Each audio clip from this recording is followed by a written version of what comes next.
in spring football.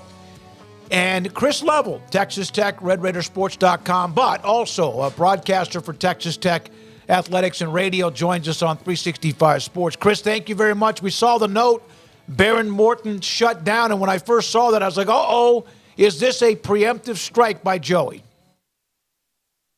Yeah, that just came out about, 20 minutes ago. Yeah.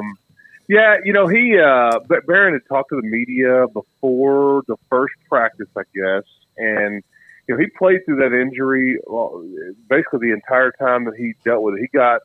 He came in for Tyler Shuck in the West Virginia game, and the second series, he took a shot and hurt that AC joint, and so he played through it the remainder of the season. And so what you saw of Behren Morton last year was just not him anywhere near 100%. And I think at the beginning of spring, he kind of said, yeah, it still bothered me a little bit, because they just tell you that it takes a while, it's just time. And you've got to, and when you're the starting quarterback, you're going to throw on it a lot. And I guess maybe it's just bothering him a little bit more. And so they just decided, let's not be stupid here. Let's just shut him down. Plus, you've got some guys behind him that I guess would benefit from these extra reps. But yeah, it's not, you don't want to have to read that you have to shut your guy down and all that. So it's not, can't say that it's great news, but without a game for another 6 months or so, it could be worse. But I don't think he's re-injured or anything. I think they're just trying to let it heal up and just shutting him down. So, was not expecting that though today.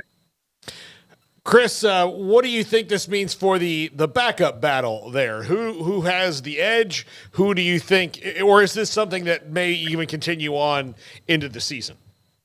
It's a great question. They had, the year before they had, Shuck and Behren, they had Donovan Smith, quite the collection of QBs, and they used them.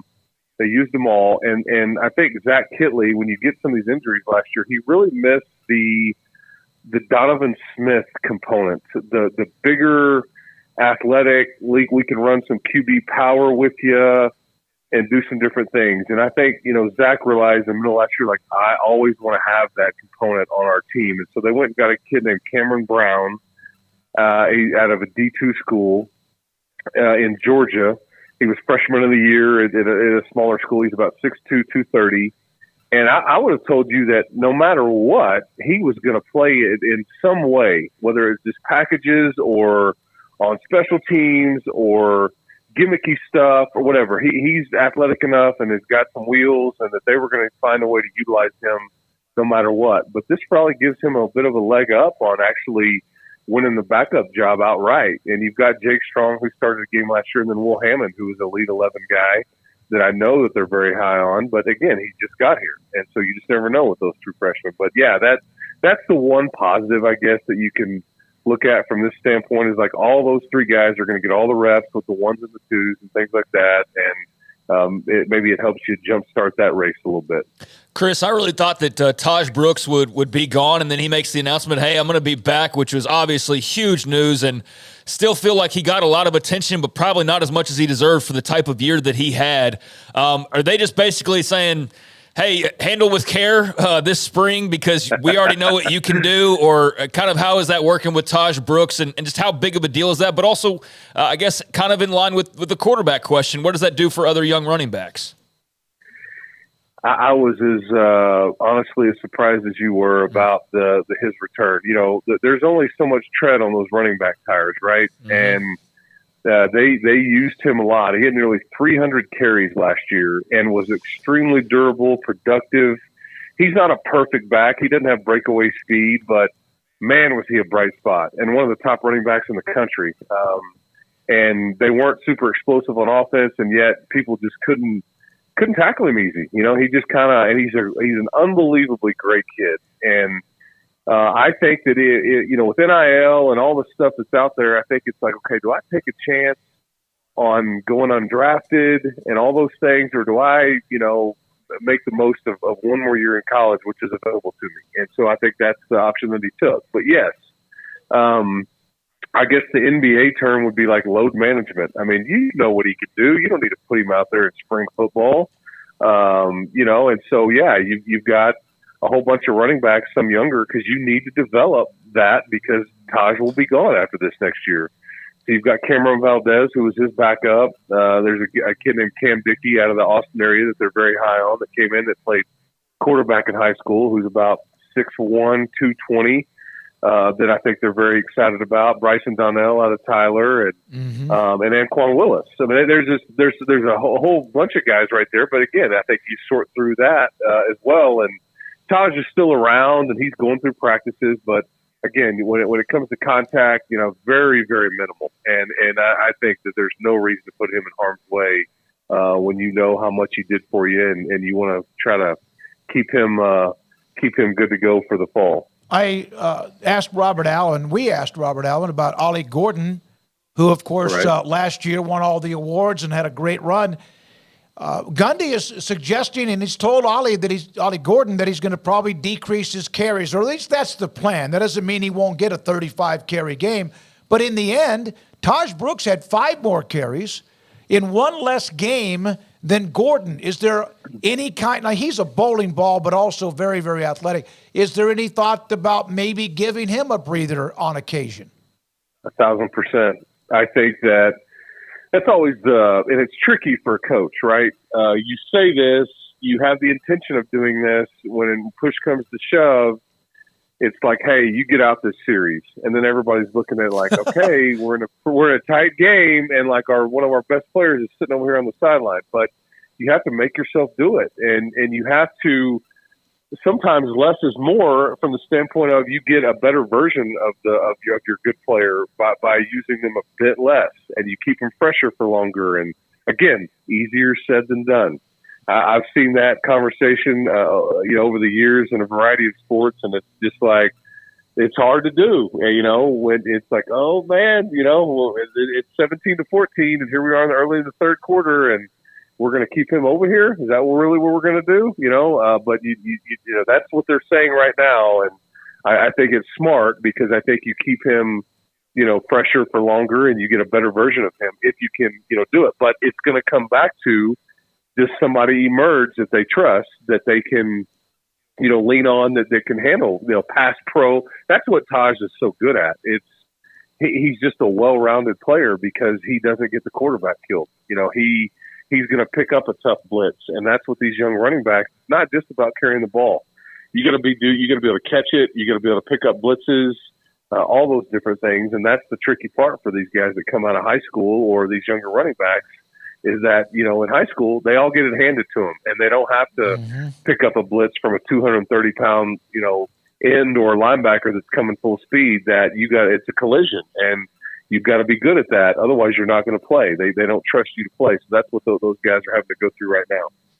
Chris, are you enamored with Micah Hudson yet, or is everybody? What's going on there?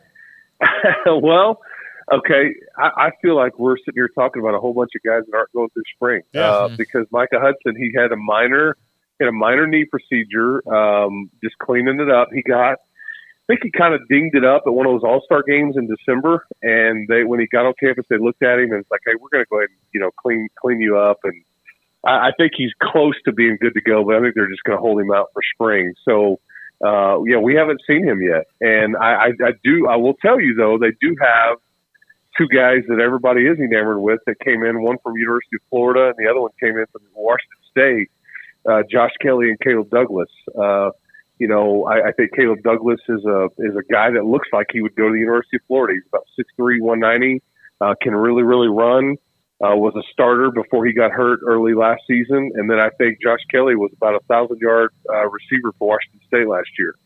So, and then you add Micah Hudson to that, I think they feel a lot better about their receiving group. They just weren't explosive last year. It was hard to watch at times.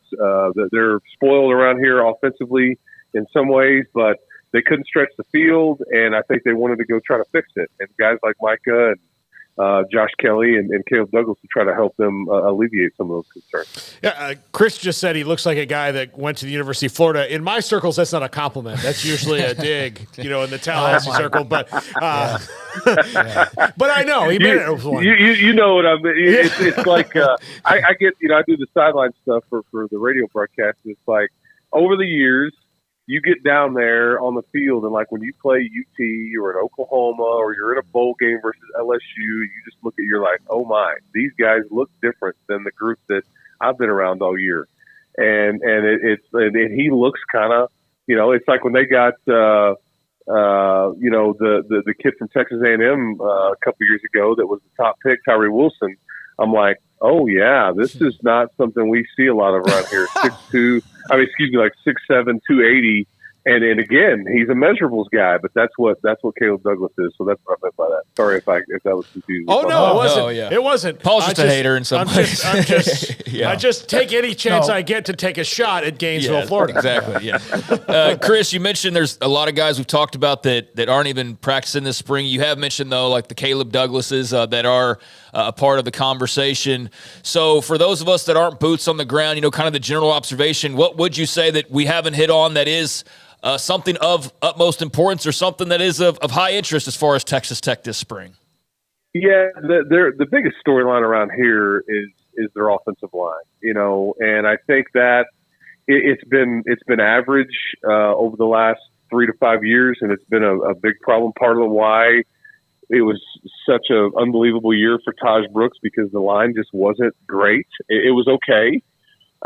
They just switched offensive line coaches about 2 or 3 months ago. Clay McGuire, former Texas Tech player and coach and all that, he comes from Washington State, and he's now in charge of the offensive line.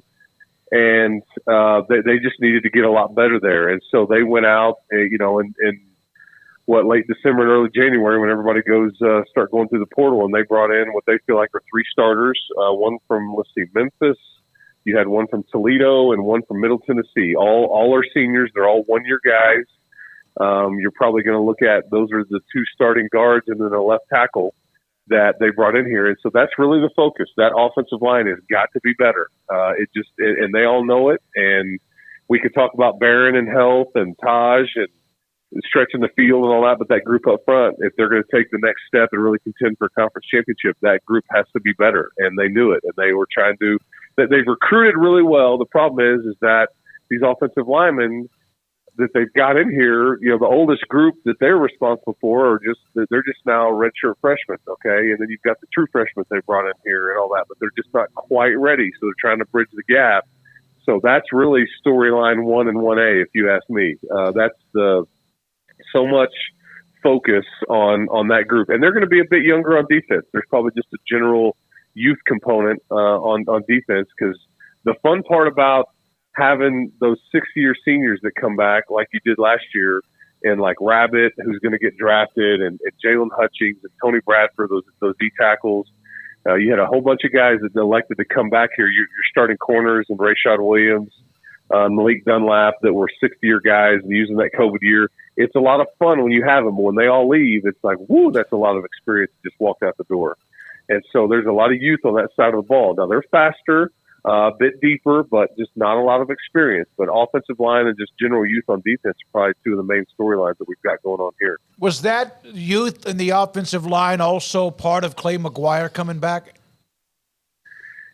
Yeah, I don't know if everything was working on that position. I just think they and the timing of that was a bit odd. If I'm being honest, David, when they made that switch, it was about a month before spring football started, and I just think they wanted to hit the reset button and wanted to, bring in somebody. Because the thing about Clay is pretty fascinating. He obviously he was Mike Leach's very first commitment. Back in 2000. So he's got time, and then he played for Mike, and then obviously coached with Mike at Tech, at Washington State, and some different places. But he's also coached with Lincoln. He's coached with Jake Spavital. He's coached with, just a variety of different offensive minds. And I think it's pretty fascinating because everybody's got a bit of a different take on some of this spread out offense and all those things. So he's kind of seen a bunch, and he's also coached offensive line. He's coached running backs, and he's coached tight ends. So when you have him coaching offensive line, he's got a good grasp of other positions and how it all is supposed to work and all those things. And I just think that they wanted to make a change there. So, I think that, because that's part of the spring deal too, is like he may have a different view of where certain guys fit. compared to what Stephen Hamby did, and he may want to move some pieces around, or let's try this, or let's look at this in a different way, and with a fresh set of eyes. So that's kind of, but known Clay for a long time, good people, and he's a good old West Texas boy. One other thing, I had a question in the chat with Marion Horn and Jordan Sanford. I think they both were highly rated, recruited by Joey, redshirted. You mentioned those like 5th and 6th year players. What about that part of the defense? You mentioned it's going to be young in some places. Is that part of that spot right there? Yeah, Mo Horn are probably in line to start at one of the corner spots. He was basically like your 3rd or 4th corner last year, but younger, and so now it's his time. And then Jordan Sanford and Brendan Jordan were also two guys that played quite a bit at safety and nickel and some different things last year. And they actually played quite a bit, both of those other two kids. And now they're definitely in line to start, but they've got a year under their belt of experience, and they were two of the only really freshmen that played at all last year. They played, I think, mainly in every game. So, you can now lean on those guys, and those guys are now experienced sophomores, if you will. But yeah, that's part of this recruiting that Joey's been a part of that I think they're really excited about. But, those two names are certainly guys that are going to play and play a lot. I have to ask another chat question. We have a bunch of Texas Tech fans that watch. Ask him about the terrible defensive play calling. How can we overcome that? Is that a thing? Well, anytime you don't create enough turnovers or wreak enough havoc or whatever, you wonder, are you being too conservative? Do we not, are we not blitzing enough? Or we, and I think they had a general. Tim DeRuyter is a really good coordinator. He's been around a long time. He's coached at a variety of places. He's been a head coach. 2 years ago, they were a nightmare to deal with. They're causing all kinds of havoc. Well, that's what happens when you have a guy like this, the 7th pick in the draft or whatever Tyree Wilson was, and you've got some different things. But they did not, admittedly, create enough turnovers last year, and they didn't, get enough takeaways. And they pride themselves on the whole take 3 thing. That that's the goal. 3 turnovers every game, and they fell way short of that, and they knew it. And so you got to get faster on the edge. You've got to create more pressure on the quarterback. All those things. So yeah, I mean, whether that's play calling or personnel or a combination of both, that's something that Tim would tell you. Yeah, we need to get better there. But they dealt with a variety of injuries last year. Jacob Rodriguez, probably their best interior linebacker, kind of their quarterback of the defense. He got hurt in the Wyoming game and then missed the bulk of the year.